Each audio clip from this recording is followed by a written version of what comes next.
Hello everybody. कल actually एक parent ने कुछ इंटरेस्टिंग क्वेश्चंस भेजे थे, तो सोचा कि आपके साथ उसके सॉल्यूशंस शेयर कर दूं। सो फर्स्ट क्वेश्चन जो है वो है एक पॉलिनोमियल के ऊपर। So this is one polynomial and this is one polynomial and they are getting multiplied. So जब मल्टीप्लाई करने के बाद हमें ये पूछा गया है जो x to the power of 3 है उसका कोफिशिएंट क्या होगा, कोएफिशिएंट, ठीक है ना। तो this is what is the objective of this question. Now जिनको पॉलिनोमियल जो पहली बार समझने की कोशिश कर रहे हैं उनको थोड़ा सा मैं बता दूं कि what is a polynomial. Polynomial is a combination of various monomials. Okay, ये एक एक मोनोमियल बोला जाएगा।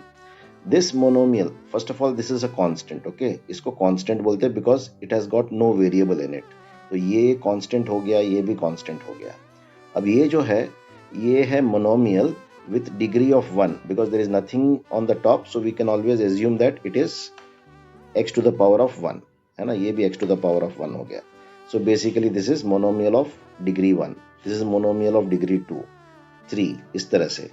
और ये जो है ये मैक्सिमम इसका डिग्री है इस पॉलिनोमियल का। तो इस पॉलिनोमियल को हम बोलेंगे this polynomial is a degree is a polynomial of degree 7। ये भी डिग्री 7 का पॉलिनोमियल है, ठीक है ना। सो this is all about your monomials and polynomials. अभी हमें क्या करना है इस पर्टिकुलर क्वेश्चन में, हमको x to the power of 3 का कोफिशिएंट निकालना है। So what we will have to do is we will apply this each every term, है ना। ये एक एक टर्म को इससे मल्टीप्लाई करके देखना होगा कि इसको किससे मल्टीप्लाई करने से मुझे x to the power of 3 आता है, ठीक है। सो now let us say we are starting with this 1 को मैं अगर इससे मल्टीप्लाई करूं तो मुझे कांस्टेंट ही मिलने वाला है। Constant into constant will give me constant, right. अगर मैं 1 को इससे मल्टीप्लाई करूं तो मुझे x to the power of 1 मतलब monomial of first degree I am going to gate.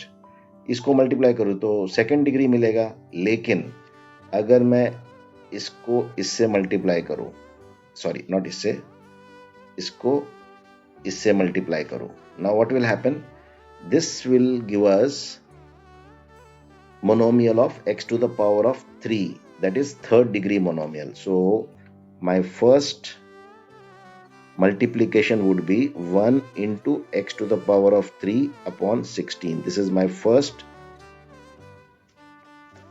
multiplication. अब आ जाते हैं सेकंड के ऊपर। अभी यहाँ 2 into x to the power of 1 है। अभी मुझे इसमें किससे मल्टीप्लाई करूँ तो मुझे x to the power of 3 मिलेगा। नेचुरली यहाँ फर्स्ट डिग्री है और ये सेकंड डिग्री है। अगर इन दोनों को मल्टीप्लाई करूँ तो इंडेक्स दोनों ऐड हो जाएंगे, 1 + 2 3 हो जाएगा। So I will get a x to the power of 3 monomial. तो मैं सेकंड क्या करता हूँ, 2x इंटू कौन सा है, x to the power of 2/8, मतलब मैंने इसको इससे मल्टीप्लाई कर दिया, ठीक है ना। अब आ जाते हैं थर्ड के ऊपर। थर्ड वाला जो होगा नेचुरली 4x² इंटू, अभी मुझे x to the power of 1 से करना पड़ेगा ताकि मुझे x to the power of 3 मिले। सो x/32 से मल्टीप्लाई हो गया। अब फाइनली मैं 8x³ इसको किससे मल्टीप्लाई करूंगा, इसको मैं इससे मल्टीप्लाई करूंगा, 8x³ इंटू 1/16।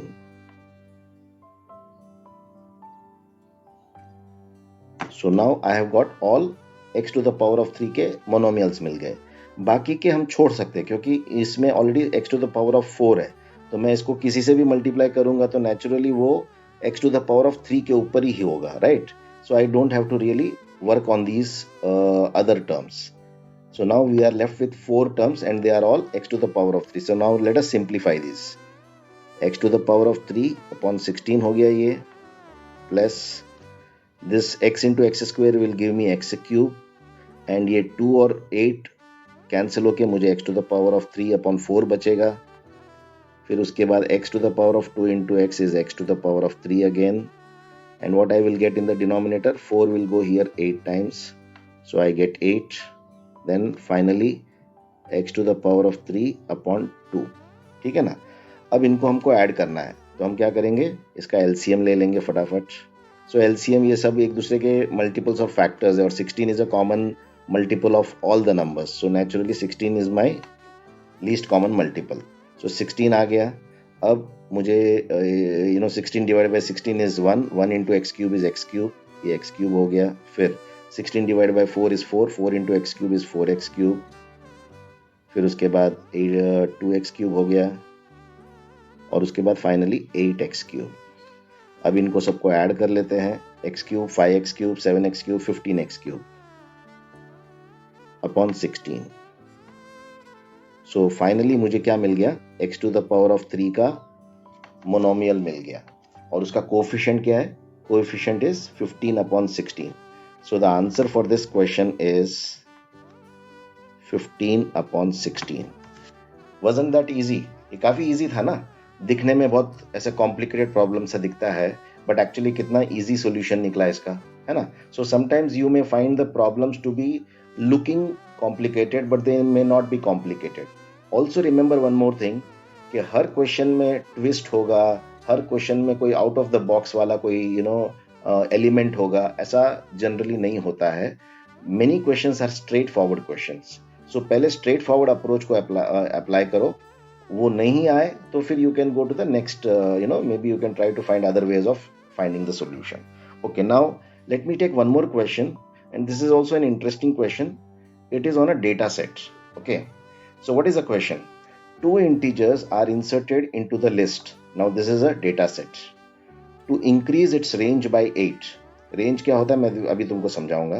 और फिर the median remains unchanged. The median remains unchanged. What is the maximum possible sum of the two additional numbers? So let us understand the question first. ये हमें एक data set दिया गया है. Naturally इसमें एक median होगा, है ना, और इसका रेंज होगा. अभी हमें क्या करना है? रेंज को 8 से बढ़ाना है. ओके, बढ़ाने के लिए नेचुरली मुझे कुछ नंबर्स ऐड करने पड़ेंगे, कुछ इंटीजर्स ऐड करने पड़ेंगे.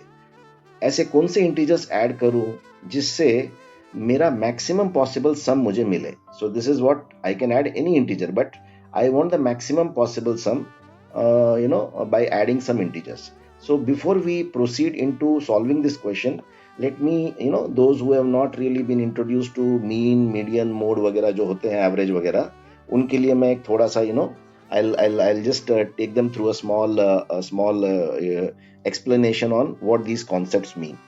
So let me take a fresh data set so that I can explain you better. Okay, तो अभी मैं एक data set ले रहा हूँ. Let's say it is data set.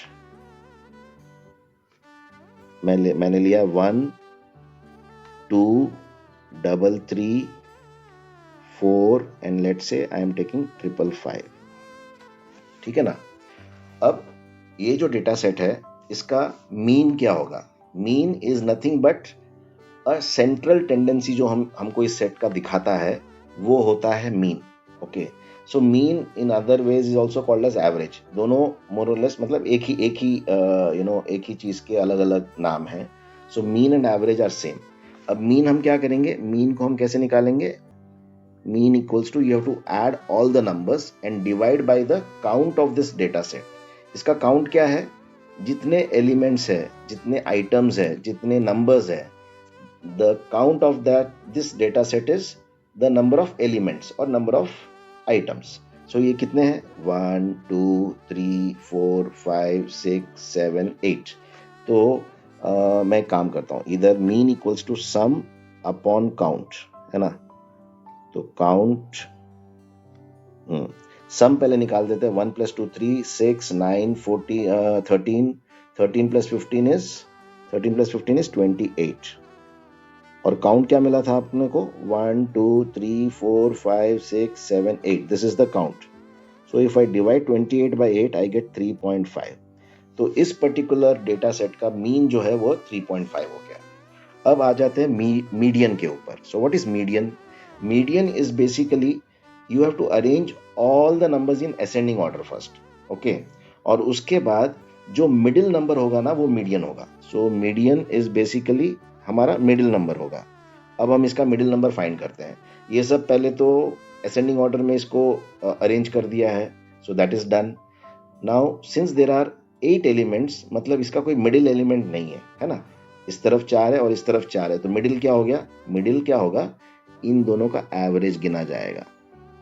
सो 3 और 4 का एवरेज कितना होता है? 3 + 4/2, क्योंकि 2 आइटम है तो नेचुरली उसका डिवाइड बाय 2 करेंगे। सो 3.5, this is the median of this particular data set. इस पर्टिकुलर डेटा सेट में मीन और मीडियन दोनों एक ही वैल्यू के आए हैं, दैट्स ओके। अब आ जाते हैं मोड के ऊपर। So what is mode? Mode is equal to जो डेटा सेट में जो सबसे ज्यादा एलिमेंट्स आ रहे हैं, दैट इज कॉल्ड मोड। अब इसमें सबसे ज्यादा एलिमेंट्स कौन से आ रहे हैं? 5। सो ये हो गया, मोड इज 5। अब आ जाते हैं रेंज के ऊपर। What is range of a data set? Range is maximum value minus minimum value of the data set. तो इसका मैक्सिमम वैल्यू 5 है और मिनिमम वैल्यू 1 है, तो naturally 4 is my range of this particular data set. तो अब समझ में आ गया मीन, मीडियन, मोड और रेंज क्या होता है ना। अभी हम चले जाते हैं हमारे क्वेश्चन के ऊपर। सो क्वेश्चन क्या है? हमको 2, 5, 7, 10, 13 इसको नीचे ऐड कर लेते हैं। सो अभी हमारा जो क्वेश्चन है उसका जो डेटा सेट है, इट इज 2, 5, 7 और क्या था? 10 और 13। अब इसका जो मीडियन है, मीडियन क्या होगा? हम पहले तो हमने इसको असेंडिंग ऑर्डर में पूरा अरेंज कर लिया है। इसका मतलब ये है कि ये जो इसका मिडिल नंबर है वो मीडियन होगा। तो मीडियन नेचुरली 7 हो गया, तो मैं मीडियन इधर, यहाँ 5 है इसलिए हमको डायरेक्टली मिल गया। अगर ये 6 आइटम्स होते, 6 एलिमेंट्स होते, तो हम बीच के दोनों का एवरेज निकालते, बट यहाँ तो 5 है इसलिए मुझे मीडियन 7 मुझे डायरेक्टली मिल गया। 7 is median. Now what is that? Range of, so अब इसकी रेंज क्या है? रेंज पहले निकाल लेते हैं। एक सेकंड, मैंने शायद नंबर गलत लिखा है। 13 है, 2, 5, 7, 10, 13 है। ये 18 लिख दिया ना इधर। 13 है ये। सो रेंज क्या होगा? Maximum value minus minimum value, that is 13 - 2 = 11। ये एग्जिस्टिंग रेंज है। हमें रेंज कितनी बढ़ानी है? इन्होंने बोला है 8 से रेंज बढ़ानी है ना, ये 8 से मुझे रेंज बढ़ानी है। So my new range would be, new range is equal to 11 plus 8 equals to 19. So 19 is going to be my new range. अब देखो, अब न्यू रेंज बनाने के लिए हमें, अब एक और कंडीशन जो इसमें दिया गया है जो हमें याद रखना होगा, मीडियन रिमेन्स अनचेंज्ड। मतलब मैं रेंज बढ़ानी भी है, मीडियन अनचेंज भी होना है, और मुझे जो रेंज बढ़ाने के लिए जो इंटीजर्स ऐड करने हैं वो ऐसे होने चाहिए जिसका मैक्सिमम पॉसिबल सम हो। So we have to take care of 3 factors here, right? So let us now try to find out कि अभी सपोज 2, 5, 7, 10, 13 है। 2, 5, 7, 10, 13 है। अभी मुझे इसकी मीडियन बढ़ानी है, तो मैं क्या कर सकता हूँ? यहाँ सपोज मैंने 1 डाल दिया, इस डेटा सेट में मैंने 1 डाल दिया, ओके। सो 1, 2, 5, 7, 10, 13, और इस तरफ मैं कितना डालूंगा? इस तरफ मैंने सपोज मुझे 19 चाहिए ना रेंज, तो मैं यहाँ 20 रख देता हूँ, राइट? तो अभी क्या हो गया? इसका मीडियन तो 7 ही रह गया, करेक्ट? और इसका रेंज क्या हो गया? Maximum value minus minimum value, 20 - 1 19 हो गया इसका रेंज, राइट? तो मेरा ये प्रॉब्लम भी सॉल्व हो गया कि ये क्या बोलते हैं, median remains unchanged and my range is also 19, which is the new range that I want. दोनों ये केस तो सॉल्व हो गए, but is it the maximum possible sum? That is the third thing we need to understand. तो naturally और कुछ options हमको explore करने पड़ेंगे। तो अभी हम क्या करते हैं? अभी 2, 5, 7, अच्छा मैंने 1 यहाँ क्यों डाला था? क्योंकि ये असेंडिंग ऑर्डर में होना चाहिए, इसलिए मैंने इस तरफ एक नंबर लिया और एक्सट्रीम राइट में एक नंबर लिया, ताकि मेरा मीडियन चेंज नहीं हो, ठीक है ना? तो मैं अगर यहाँ कुछ नंबर ले रहा हूँ 7 के इस साइड, तो मुझे यहाँ भी एक नंबर लेना पड़ेगा। तो अभी मुझे मैक्सिमम चाहिए, है ना। तो अभी हम आ जाते हैं एक्चुअल सॉल्यूशन के ऊपर कि मैक्सिमम पॉसिबल सम हमको कैसे मिलेगा। ये मीडियन है, राइट। तो इसके पहले जो नंबर है ना वो सबसे बड़ा नंबर ही होगा, है ना। मतलब लेफ्ट साइड का अगर मैं नंबर्स गिनूं, if I consider all the numbers on the left hand side of 7, the biggest number that is before 7 is 6। तो मैं क्या करता हूँ, लेफ्ट हैंड साइड पे 6 एक एलिमेंट को ऐड कर लेता हूँ। दो इंटीजर्स को ऐड करने हैं तो मैंने एक 6 ऐड कर लिया, 10 13। अब मुझे मीडियन 7 ही चाहिए, तो मुझे मुझे मतलब राइट साइड पे भी एक नंबर ऐड करना पड़ेगा, और मुझे 2 नंबर ऐड करने के लिए बोला गया है। तो मेरे को अगर 19 का सॉरी मुझे 19 का मुझे अगर रेंज मेंटेन करना है तो नेचुरली मुझे यहाँ 21 ही लगाना पड़ेगा, because 21 minus 2 is 19. Only then the range of 19 will be maintained. And now the median is also taken care of. The middle one is 7 and the median is unchanged. And now if I add यहाँ क्या था, अच्छा पहले यहाँ क्या था, ये जो 2 नंबर मैंने ऐड किए थे इसका टोटल कितना आ रहा था, 20 + 1 that is 21 I was getting it. और यहाँ अभी मैंने जो दो नए ऐड किए हैं, एक तो ये ऐड किया है और एक ये ऐड किया है ना। बाकी तो पुराने नंबर्स हैं। तो अभी मेरा सम क्या हो गया, 21 + 6 27, and this is my final answer. So this particular question had to be dealt in on 3 different fronts. One is the median, one is the range, and third is the maximum possible sum. So मजा आया ना आपको, कुछ नया चीज और और या फिर जिनको नहीं पता था उनके लिए नया है, और जिनको ऑलरेडी पता था उनके लिए एक एडिशनल एक क्विक रिफ्रेश हो गया, कॉन्सेप्ट रिफ्रेश हो गया. So this is all for today, and my name is Nitin Chauhan. I am math coach and mentor at iMinds Academy, and we give online coaching for competitive exams like Olympiads, IPM. इस तरह की जो math competitive exams होती है उसकी हम preparation करवाते हैं from standard 2 to standard 9. So that is all for today. I'll see you again with a new video very soon.